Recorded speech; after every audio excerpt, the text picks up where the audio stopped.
Accessing Immersive Reader from Word Online and from OneNote Online is done by clicking on View in the ribbon and then the Immersive Reader button.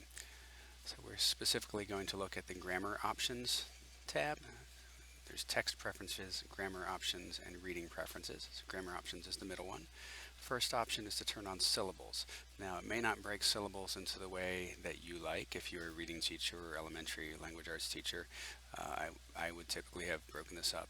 Blend is a one-syllable word, ed is a suffix, same thing with learn, and then ing.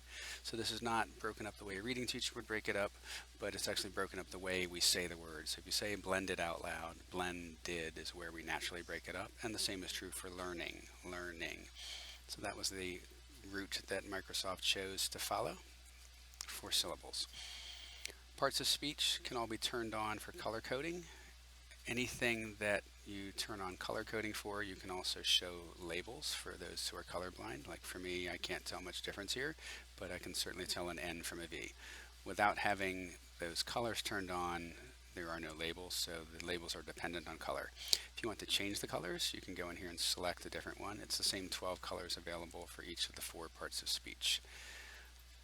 Okay, Shout It Out is a beta that a handful of districts across the world are testing out, and we get to be one of them.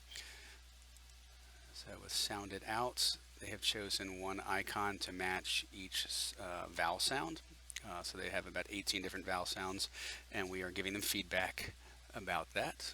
For instance, the short O and the AU sound, we recognize ah and aw as being different sounds.